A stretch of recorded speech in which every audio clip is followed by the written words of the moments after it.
Buenas tardes. Muchas gracias por la invitación. Yo también siento mucho el accidente de Vicens. Hablé con él, me manda un saludo y también su compromiso de venir en otra ocasión. Es impresionante la militancia de una persona como él, que podría estar viviendo confortablemente y que el otro día, bueno, cuando se produjo el accidente, me decía por la noche: yo lo que siento es que me haya tenido que parar. En fin, lamento mucho que no esté y voy a tratar, creo que es imposible, de sustituir su presencia aquí. En otros actos, cuando hemos intervenido los dos o cuando hemos preparado alguno de los libros que hemos hecho y planificábamos el acto o el libro y decíamos, bueno, ¿cómo lo planteamos? Siempre Vicens, pues yo decíamos, bueno, pues como siempre, vamos a ver si intentamos que la gente se cabree ya de una vez, porque realmente el papel que podemos tener los intelectuales, los estudiosos en esta coyuntura, yo creo que es ese, es tratar de tirar del velo y que la gente vea detrás de las mentiras, detrás de las estafas, detrás de los grandes engaños, que hay una agresión posiblemente sin precedentes, que hay una putrefacción de un sistema social y económico ya letal, pero que al mismo tiempo hay un refortalecimiento de los mecanismos de poder, de dominación, de subyugación ideológica, cultural, incluso moral, que están impidiendo que la gente reaccione como fuera necesario para frenar eso. Por mucha que sea la indignación que tenemos, es poca. Esta mañana me mandaba como ahora se dice, un WhatsApp, ¿no? Mi hijo contándome y me decía: papá, está la policía en mi facultad como si fuera por su casa. Es que eso no pasaba en la época de Franco. Es que se quedaba en la puerta.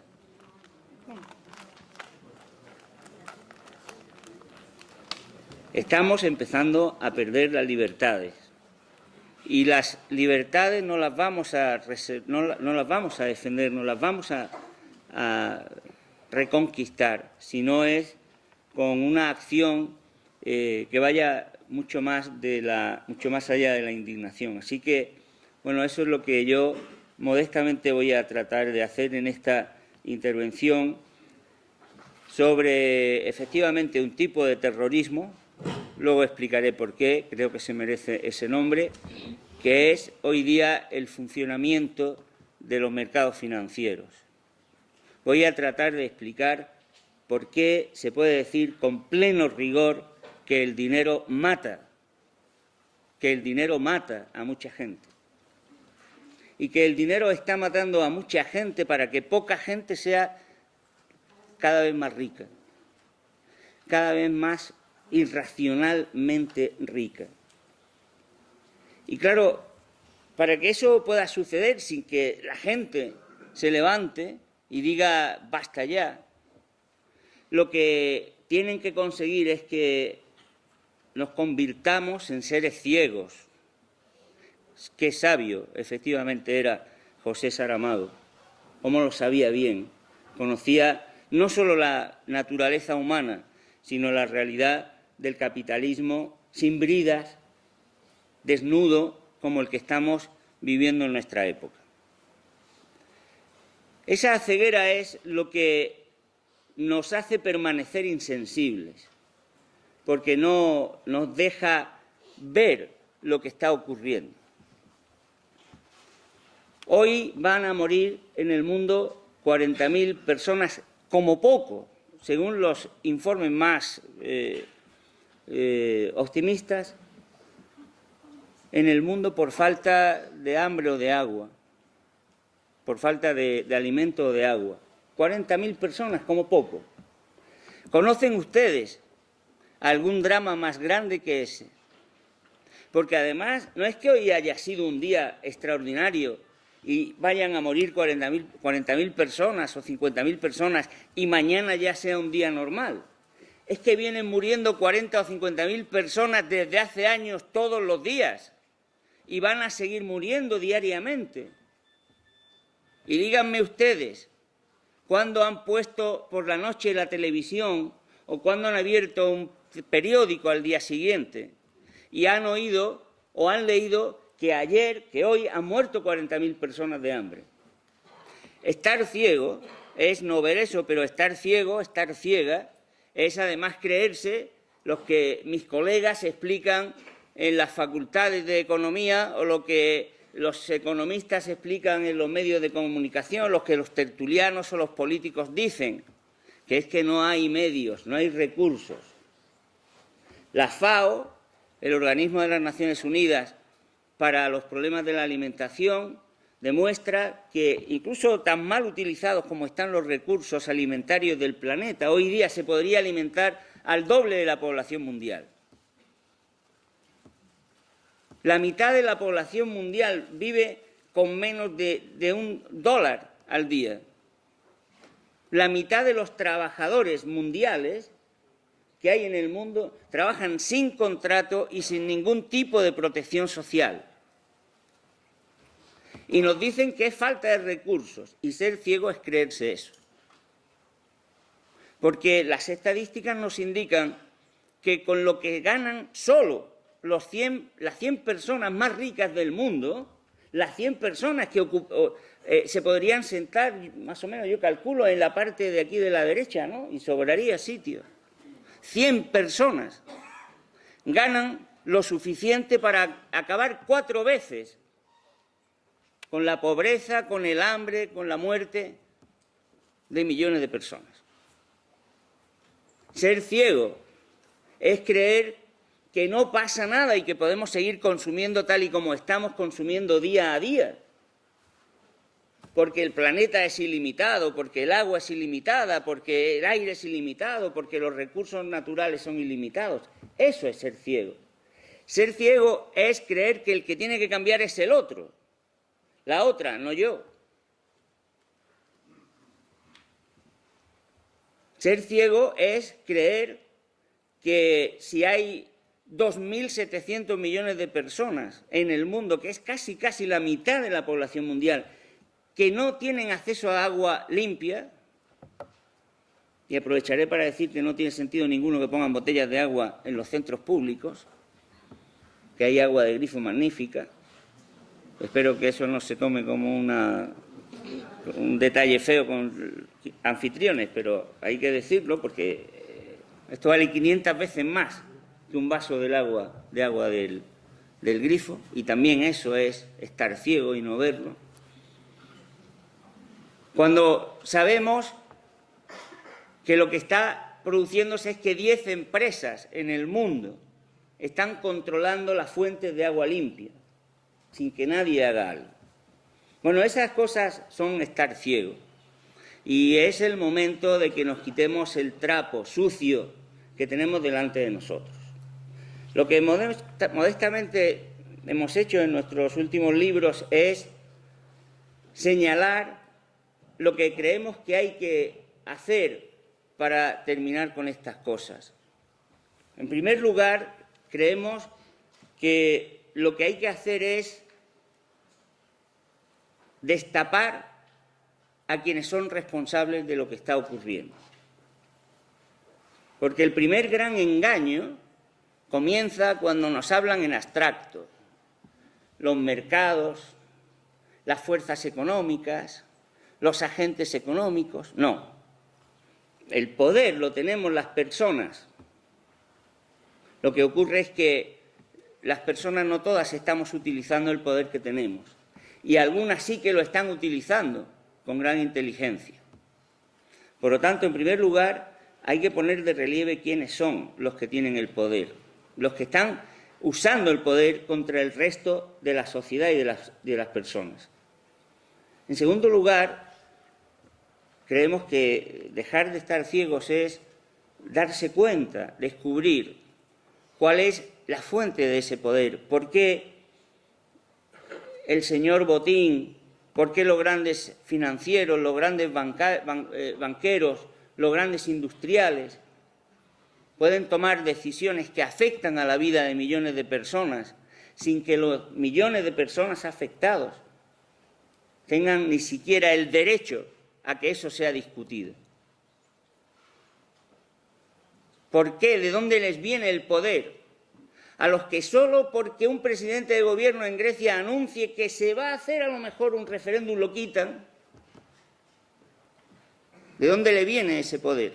Eso es lo segundo que tenemos que conocer. Tenemos que saber también las consecuencias que tiene ese poder sobre la gente, porque hay que explicárselo a las personas para que lo sepan lo que les está pasando.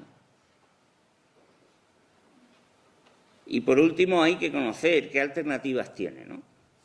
Entonces yo me gustaría rápidamente hablar un poquito sobre estas cosas. La primera de ellas yo creo que es más conocida, ¿no? ¿Cuántas veces no han oído? La prima de riesgo, es que los mercados, he leído a veces frases que dicen, es que los mercados sienten, los mercados rechazan la política del gobierno, los mercados se encuentran satisfechos por las reformas del gobierno. ¿Han visto ustedes alguna vez a un mercado por la calle riéndose, reclamando algo a un gobierno? No hay mercados, hay seres humanos, hay organizaciones de seres humanos y hay que conocerlas. Mire, hay algo que como Warren Buffett, que fue un año aparece el segundo, el primero, el tercer hombre más rico del mundo, denominó a los productos derivados, de los que luego hablaré, las auténticas armas de destrucción masiva que hay en el planeta. Pues bien, esos productos derivados que generan un volumen, no se sabe bien, pero posiblemente entre 700 y 800 billones de dólares, que es como 12 o 13 veces el Producto Interior Bruto Mundial, pues ese mercado de 800, 700 billones de dólares se gobierna, se controla los terceros miércoles de cada mes en un despacho de Manhattan, en Nueva York, por 9 personas. 9 personas se reúnen los terceros miércoles de cada mes y resuelven lo que ha de pasar en ese mercado. No es el mercado, son 9 personas que van naturalmente en representación de 9 grandes bancos. En España, aproximadamente 1.300, 1.500 personas controlan el 85% de la economía nacional. Tienen nombres y apellidos. En Bruselas hay casi 15.000 lobbies, grupos de presión, de los cuales unas poquitas docenas están asociados a sindicatos, a organizaciones no gubernamentales. La inmensa mayoría son extensiones de las grandes empresas. No hay una empresa que se precie hoy día que no tenga un despacho de intereses dedicado a influir sobre los gobiernos. Las leyes de la energía, las leyes de las telecomunicaciones, las leyes de los sectores estratégicos de las economías, las escriben los gabinetes de las empresas. El presidente de Philips reconoció en una entrevista ya hace varios años que preocupados por la marcha de la Unión Europea, convocó a 40 empresarios. Hicieron un documento de cómo creían que tenía que ser Europa. Fueron con ese documento al entonces comisario de competencia en Europa, en la Unión Europea, y de ahí nació el Acta Única. Y decía el presidente de Philips, en una entrevista que cualquiera puede leer en Internet. Literalmente el Acta Única recogió todo lo que los empresarios le habíamos dicho que era lo que debía de haber en el Acta Única. Y se lamentó el presidente de Philips, porque decía, bueno, le habíamos propuesto que se aprobara en otro año para que coincidiera con el centenario de Philips, pero no quisieron. no le hicieron caso en todo. Hay que conocer quiénes son los que están utilizando el poder. No tenemos que creer que el poder descansa de manera abstracta en elementos neutros de nuestra sociedad. No, no. El poder lo tenemos cada uno de nosotros. Solo si entendemos que el poder es nuestro también, podremos ejercer en algún momento el poder de manera protagonista para cambiar la sociedad en la que vivimos. ¿Y de dónde le viene el poder? ¿De dónde radica el privilegio que le está permitiendo a una oligarquía, a un grupo social cada vez más minoritario, manejar con tanta fuerza, con tanta intensidad los resortes de nuestra sociedad? Naturalmente, esa capacidad de decisión tiene muchas dimensiones. Antes lo decía, no se tiene más poder solo por disponer de más dinero. No se tiene más poder solo por disponer de más tanques, también por disponer de más capacidad de convicción. Pero sí es cierto que hay un elemento que hoy día en nuestras sociedades está teniendo una importancia cardinal y que está siendo ocultado de una manera singular a la ciudadanía, que es todo lo que tiene que ver con el dinero. Nos están siendo esclavos de eso que Shakespeare llamaba la gran puta universal, que es el dinero. Y encima nos están haciendo creer que el dinero es lo que nos está liberando. Por eso creemos que es importante conocer bien lo que es el dinero. Cuando a la mayoría de la gente se le pregunta qué es el dinero, nos dice, el dinero es pues las monedas y los billetes. A partir de ahí viene una confusión. La gente entiende que el dinero es las monedas y los billetes y además que el dinero simplemente sirve pues para ser un instrumento para el intercambio. Somos muchos, tenemos poco tiempo aquí, no se trata de hacerlo, pero si yo preguntara a cualquiera de ustedes y le dijera, a ver, para usted, ¿qué es el dinero? ¿Qué le da el dinero? ¿Qué te da a ti el dinero? De comer. De comer. ¿Para qué te sirve? Para esclavizarte. No, te acabo yo de decir que te esclaviza, pero si te da de comer, no me digas luego que te esclaviza. La mayoría de la gente vincula el uso del dinero al intercambio, a las transacciones. Ustedes salen por la mañana de su casa y llevan más o menos dinero en función del volumen de transacciones que van a hacer al cabo del día. Si van a tomarse un par de cafés y a tomar un autobús, pues a lo mejor con 4 o 5 euros será suficiente. Si van a pagar el piso, la mensualidad del piso, tendrán que llevar más. Efectivamente, para la inmensa mayoría de la gente, el dinero es un instrumento. Y creemos, por lo tanto, se tiende a creer que es un instrumento neutro, es un objeto para el intercambio. Pero la primera falsificación que se hace de las palabras y de su sustancia es tratar de ocultar lo que de verdad hay detrás del dinero. Detrás del dinero, aunque no seamos conscientes, la mayoría de nosotros, lo que hay es poder. Poder de satisfacción y poder de decisión. Quien más dinero tiene en nuestras sociedades tiene más posibilidad de satisfacerse. Como nuestra amiga decía, de comer. Come mejor quien tiene más dinero en una economía como la nuestra. Y, por supuesto, el dinero da poder de decisión. Esa es la primera confusión. Porque todos ustedes han oído hablar y han oído pronunciar esa idea con pleno fundamento, con plena fuerza, que los temas del dinero, los temas monetarios, los tiene que resolver un banco central, los técnicos del Banco Central. Lo han oído ustedes muchas veces. Como si los asuntos del dinero fueran como las piezas de un reloj, que el relojero sabe perfectamente cómo tienen que ir y no afecta a nadie, porque para que funcione el reloj, cada pieza tiene que estar en su sitio. Sin embargo, el dinero, acabamos de ver, es algo que da poder a quien lo tiene. Por lo tanto, si da poder a quien lo tiene, no puede ser indiferente dónde esté, en qué manos esté el dinero. Por lo tanto, no es una cuestión técnica, es una cuestión política y de primer orden.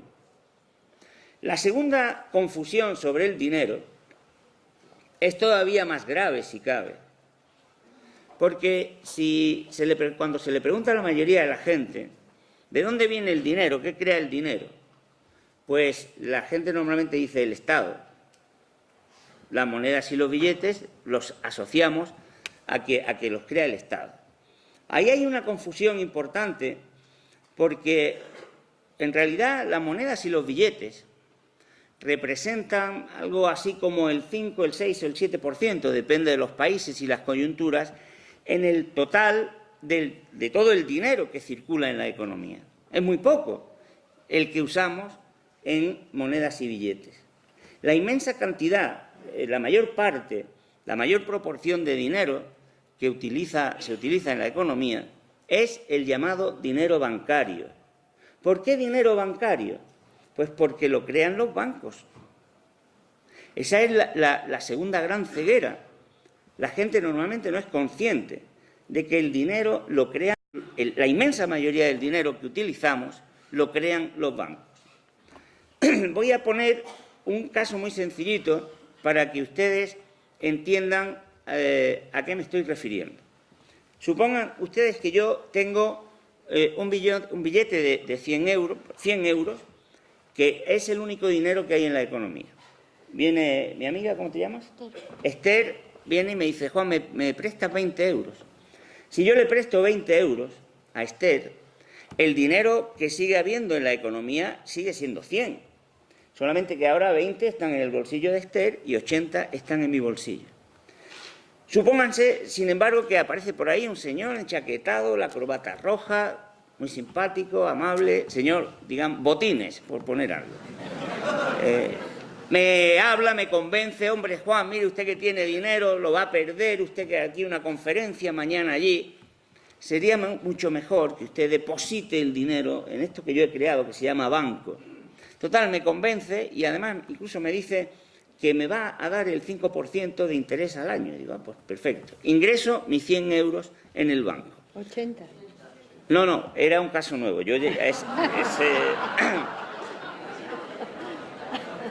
Es un ejemplo nuevo, segundo caso. Ha llegado el señor Botines, empezamos de nuevo y yo deposito mis 100 euros. Me da una tarjeta de débito, me da una chequera ya, las chequeras casi no las usamos, ¿no? Y yo con esa tarjeta puedo ir a los cajeros y gastar 100 euros.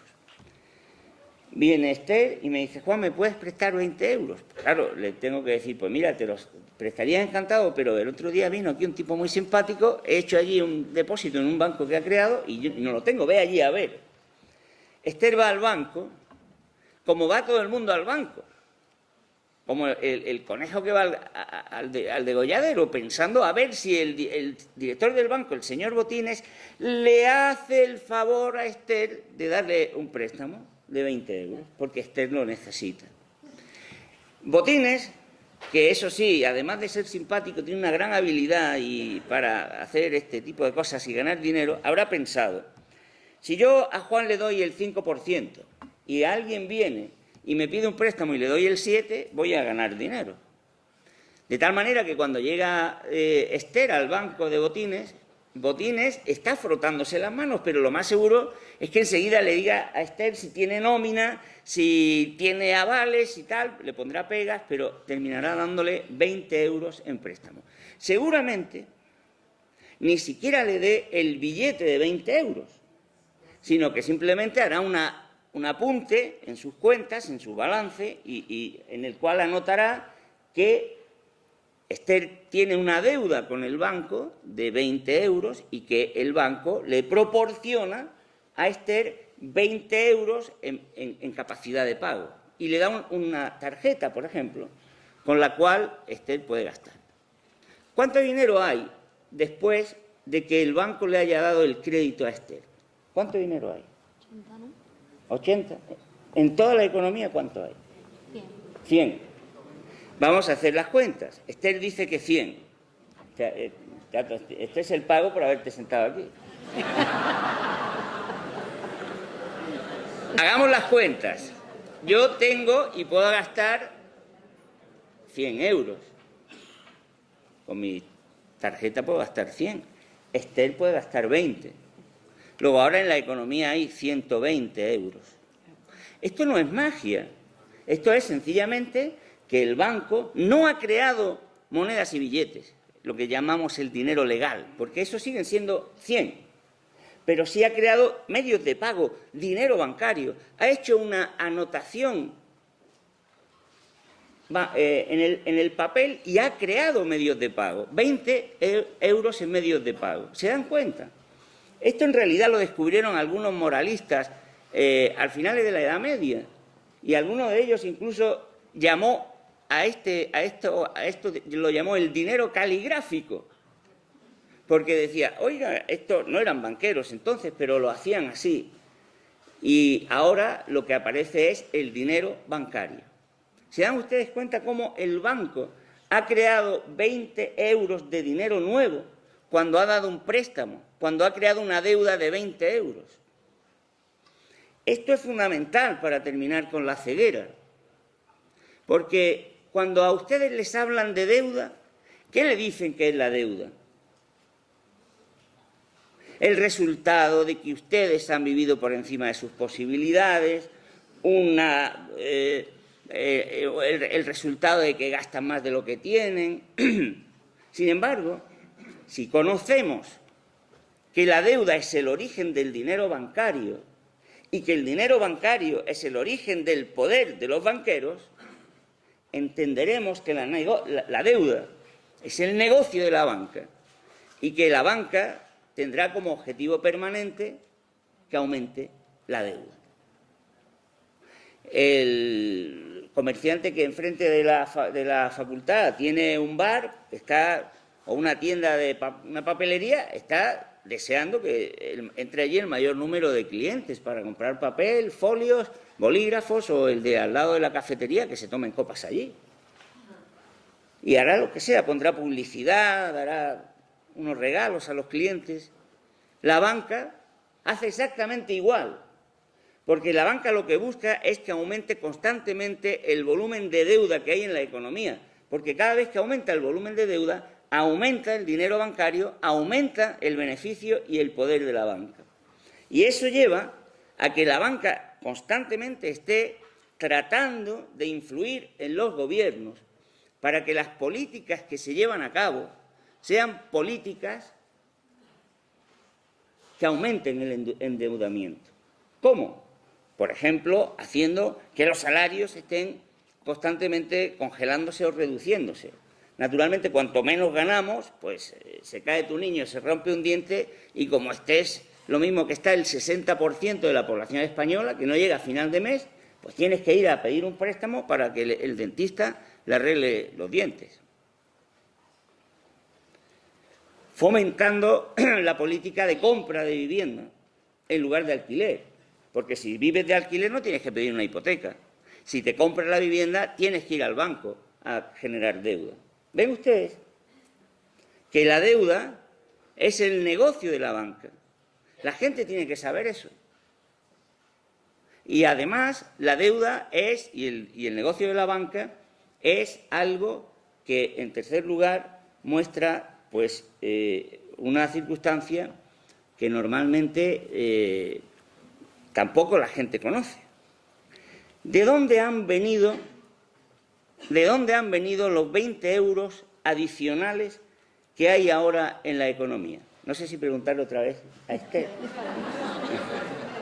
¿De dónde crees tú que han venido? Pues realmente es una mentira, porque si hay 100 euros no pueden dar 120. Ella lo ha dicho muy bien. Ha dicho, dice, pues realmente es una mentira, porque si hay 100 no puede haber 120. Lo han creado, ¿de dónde? De la nada. El dinero bancario, lo mismo que los billetes, se crean de la nada. Nadie ha visto a un billete parir otro billete. El dinero se crea de la nada. ¿Por qué un banco central, la Reserva Federal, el Banco de Japón, el Banco de Rusia, el Banco de Brasil, pueden dar préstamos al 0%? Porque no le cuesta nada crear ese dinero. Porque un banco privado cobra el dinero al 5 o al 6%. Si ese dinero no le cuesta nada, lo crean, proviene de la nada. Porque tienen poder para ello. E imponen al conjunto de la sociedad una sobrecarga financiera que deriva de esos intereses. Voy a hacerle un paréntesis para que vean ustedes la importancia que tiene esto que yo les estoy diciendo. Todo el mundo ha oído hablar en estos últimos tiempos del peso desorbitado que tiene la deuda pública, que la economía no puede funcionar con la deuda pública que tenemos, que hay que recortar el gasto en sanidad pública porque no podemos soportar más deuda, que hay que recortar el gasto en educación pública porque es demasiado lo que gastamos allí, que hay que recortar pensiones. Mañana ya nos dirán a ver qué van a inventar en el Consejo de Ministros, porque las pensiones son muy caras y no las podemos pagar. La ley de dependencia hay que bloquearla porque no la podemos pagar. ¿Es verdad eso? No, estamos ciegos ante lo que está pasando.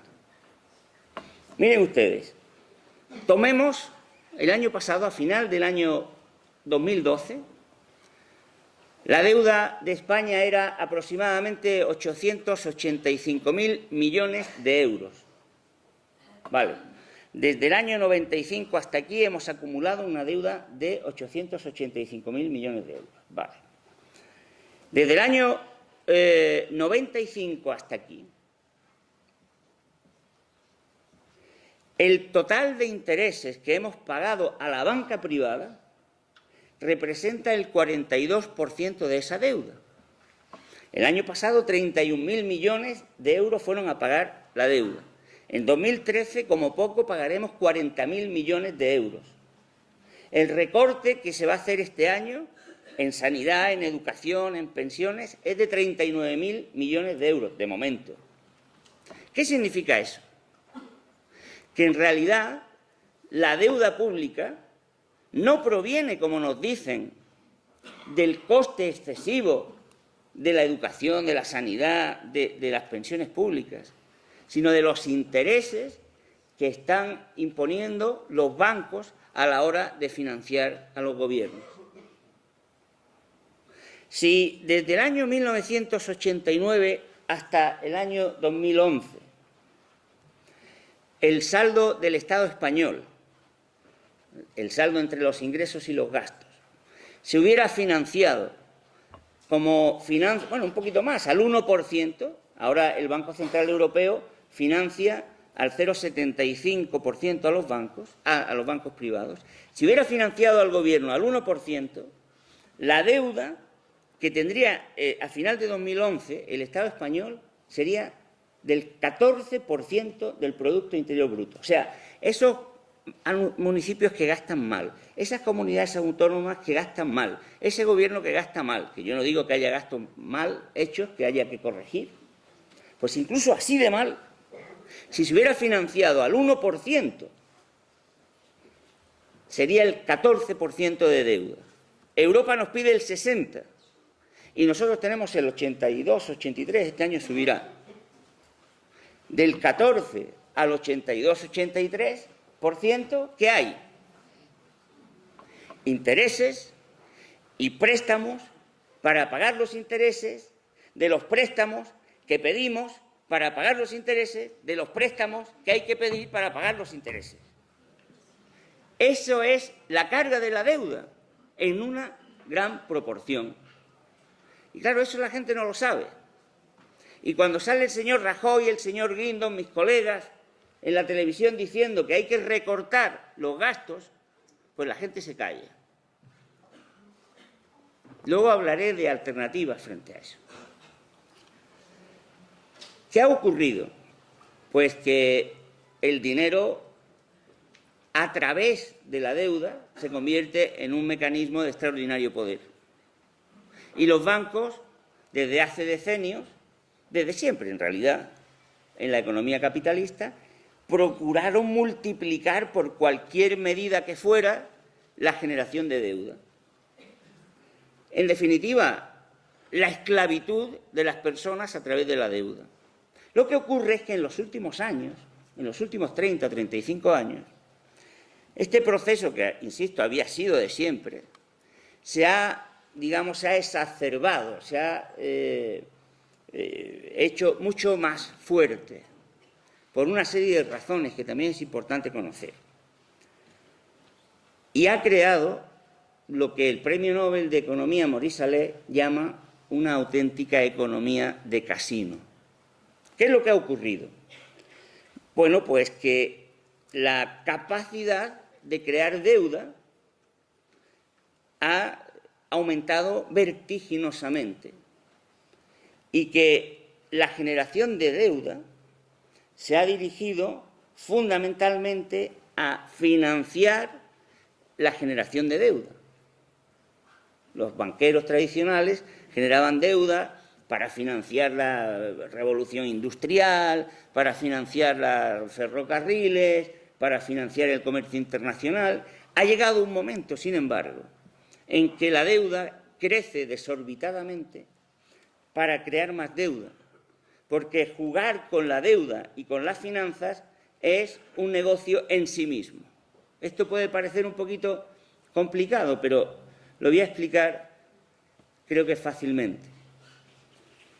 En los últimos años se han producido varios fenómenos muy importantes. En primer lugar, que Estados Unidos, desde después de la Segunda Guerra Mundial, tiene un privilegio extraordinario, un privilegio que mantiene, lógicamente, gracias a su poder militar, y es el de lograr que casi el 60% del resto del mundo utilice su moneda.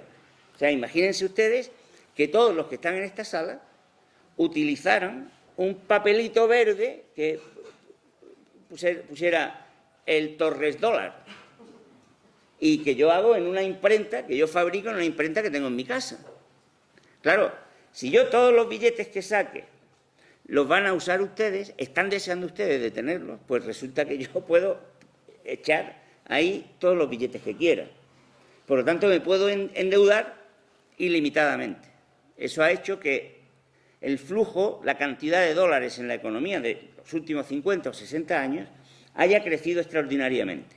Pero cuando han aparecido otras monedas que hacen algo de competencia al dólar, pues claro, el dólar estaba más sobrante y eso ha incentivado a que se use para comprar y vender dólares.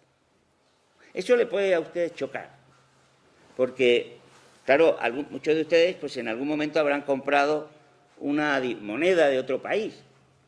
Si han ido, bueno, ahora ya no, pero antes cuando íbamos a Portugal o a Francia, ahora ya tenemos que ir un poquito más lejos, a Estados Unidos. ¿Quién ha comprado monedas de otro sitio? Pues quien ha ido de turismo, quien ha hecho una inversión en otro país, quien ha comprado productos de otro país, ¿no? O sea, como decía yo al principio, ustedes compran monedas de otro país porque tienen alguna transacción con el otro país. Pero en los últimos años lo que ha ocurrido es que, habiendo tanto dinero sobrante, pues resulta que interesa comprar, por ejemplo, dólares, no para realizar transacciones en dólares, sino, como decimos los economistas, para especular con ellos. Es decir, ¿para qué? Pues para comprarlos en un momento y venderlos acto seguido, siempre que su precio esté más alto. Si ahora compro un dólar a 1,3 y dentro de un rato o mañana lo puedo vender a 1,31, pues le he ganado dinero. Esa es la especulación. Entonces el dinero se ha convertido en un objeto de la especulación. La gente normal y corriente, como yo decía antes, usamos el dinero en función de lo que vayamos más o menos a comprar o necesitar. Los especuladores usan el dinero para especular con él. La gente normal y corriente nos comprábamos, bueno, yo no soy dueño de vivienda, pero quien tenga vivienda, pues la ha comprado para ir a vivir.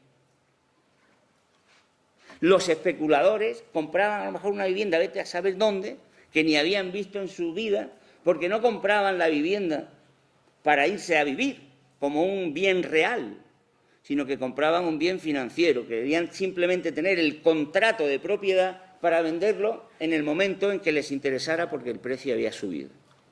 Esa es la especulación. Pues bien, ¿qué ha ocurrido? Que en primer lugar ha habido una gran cantidad de dólares sobrantes.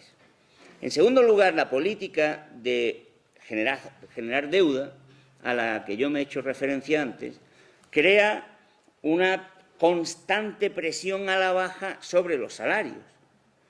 En fin, los que tengan más de 15 o 20 años y que estén en esta sala, pues recordarán, vamos, por no decir todos los que estamos aquí, pues hemos vivido toda nuestra vida oyendo que hay que reducir salarios. Cuando la economía iba bien, para que no fuera mal, y cuando iba mal, para que fuera bien. Pero al final siempre hay que bajar salarios. Claro, eso que estamos oyendo y que se está haciendo desde los últimos 30 años, pues ha hecho que la desigualdad aumente extraordinariamente. Hasta unos niveles que cuesta mucho trabajo hacerse la idea. Hoy día, por ejemplo, en Estados Unidos, el 1% de la población se queda con casi el 95% del ingreso nuevo de cada año. O sea, imagínense una tarta que es el ingreso que se crea en Estados Unidos cada año. Hagan ustedes 100 partes. Dividan la población en 10. Pues bien, el 1% más rico, el 10% más rico, el 1% más rico, perdón, se queda con 95 partes de la tarta. Claro, eso hace que en la parte de arriba haya una concentración de riqueza inmensa.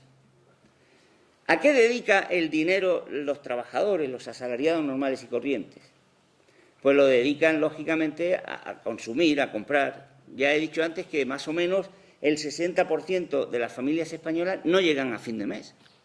Luego, más o menos, hay quien ahorra un poquito, pero los trabajadores normales y corrientes, pocos ahorran. Sin embargo, quienes están arriba, por mucho que gasten, ese 1% que se queda con el 95% de las partes de la tarta, no lo puede gastar todo en consumo. Luego, la desigualdad acumula en la parte de arriba de la renta una gran cantidad de dinero. ¿Para qué? De ahorro, para invertir. ¿Y dónde lo invierte? Obviamente, los ahorradores invierten el dinero donde es más rentable. Hace 60 o 70 años, la rentabilidad, ¿dónde estaba? La tenían los armadores. Cuando yo era pequeñito, en el Ola, ¿quién salía en la portada? Onassis, que construía barcos, o el petrolero de no sé dónde, o el químico de no sé qué. Hoy día, los más ricos del mundo son financieros. ¿Por qué? Pues porque se han creado unas condiciones que permiten que las finanzas creen mucho dinero.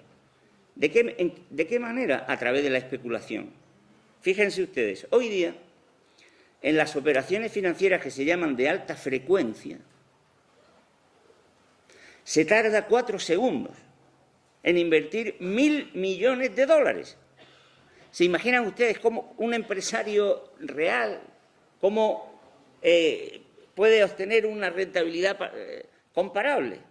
¿Cuánto tarda? Ustedes le dan al mejor empresario de Granada, a la persona más inteligente, con más capacidad de sacar dinero, le dan 100 millones de euros, 1 millón, lo que sea. ¿Cuánto tarda esa persona en sacarle rentabilidad a eso? Sin embargo, en las finanzas estamos hablando de 1.000 millones de euros o de dólares cada 4 segundos. Claro, eso no lo hacen las personas, lo hacen máquinas, programas informáticos. Y a esa velocidad, en las finanzas, se puede generar un beneficio absolutamente desproporcionado al que genera la actividad real. ¿Qué es lo que eso ocasiona? Pues que ese casino es como una máquina, una bomba, que absorbe constantemente los recursos financieros. Nos dicen, no hay dinero, no hay dinero, no hay dinero para el empleo, para la actividad económica. Mentira. El dinero va a la inversión financiera, va a la especulación financiera. Cada día circulan en el mundo 4 billones de dólares en especulación en los mercados de divisas. ¿Se imaginan ustedes esa cantidad puesta a crear escuelas, a crear hospitales, a crear satisfacción para la gente que sufre? Dicen, no hay dinero. Mentira. Esa es la economía de casino. Así ha nacido la economía de casino. ¿Y qué efecto tiene la economía de casino? Pues lo decía antes, al principio. No es solo un accidente, no es solo una cosa... es la fuente del terrorismo financiero. La economía de casino es lo que está matando a la gente. ¿Cómo la mata? De muchas formas. En primer lugar, porque, como acabo de decir, absorbe los recursos que son necesarios para otra cosa. Mientras los recursos vayan a la actividad financiera, a la especulación financiera, no van donde tienen que ir. Por lo tanto, la especulación financiera es una máquina feroz de creación de escasez en el mundo. No hay escasez porque no haya recursos, no, es que los recursos se están yendo a otro sitio, sin ni un impuesto, sin ni un control. Porque esos 4 billones de dólares que circulan cada día en operaciones financieras, esos 700, 800 billones de dólares que circulan al cabo del año en los productos financieros derivados, no soportan ni un solo euro de impuesto. Y eso hace que la economía real, la que satisface las necesidades humanas, carezca, pues, de recursos. Y esa es la explicación de por qué estamos viviendo en economías, en una sociedad en la que cada vez hay más desempleo, cada vez hay más pobreza, cada vez hay más exclusión, cada vez hay más insatisfacción, a pesar de que hay cada día más dinero y más recursos. En segundo lugar, porque la especulación consiste, como he dicho antes, en hacer que el precio de algo, da igual, porque a los financieros les da lo mismo, suba y comprarlo en un momento para venderlo después. Pero como se tiene tanto dinero, los propios especuladores son los que operan en los mercados para que suban los precios de las cosas. ¿Y con qué juegan? Pues ahí está otra de las grandes formas de generar daño. Porque no es que jueguen con productos financieros que nadie conoce, no. Es que lo que compran o lo que venden, por ejemplo, son contratos de arroz, de té, de cereal. Es decir, que constituye o bien los ingresos fundamentales de millones de personas o incluso lo que alimenta a millones de personas. Entonces, las finanzas de hoy día están especulando concretamente con los productos agrarios, con los productos alimentarios, provocando subidas del 100 o del 115% en productos básicos, por ejemplo, en algún momento como el arroz, que es lo que sirve en un cuenco o dos cada día de alimento a la mitad de la población mundial. Por eso, el que fue relator de las Naciones Unidas para los problemas para el derecho a la alimentación, el profesor de sociología suizo Jan Sigler, decía que el dinero mata. Métanse ustedes eso en la cabeza, el dinero mata, y mata las cuentas que tienen ustedes en los bancos. Porque es con ese dinero con el que los bancos se están comprando en los mercados alimentarios y están generando hambre y muerte. Un estudio de hace 3 semanas de la OCDE señalaba que los cambios en los precios de los productos alimentarios en el mundo, el 70% de ese cambio se explica por operaciones especulativas. Ustedes tienen el dinero en ese banco se despreocupan. Claro, decía Henry Ford, el constructor de automóviles, como la gente sepa lo que hacen los bancos con su dinero, al día siguiente hay una revolución en el mundo. Entérense, hombre, pregunten qué hacen los bancos con su dinero. Y explíquenselo a sus amigos, a sus amigas, a sus vecinos. Porque el dinero mata de esa manera.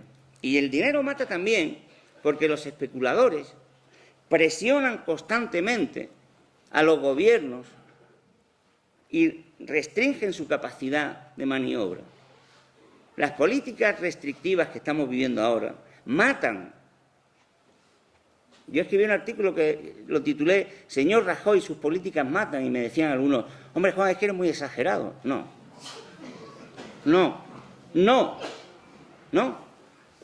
Porque los estudios científicos internacionales, cuando ha habido este tipo de políticas de ajuste en América Latina, en África, en Asia, nos han demostrado claramente que aumenta la mortalidad, que empeora la salud, que aumentan los problemas psicológicos de todo tipo.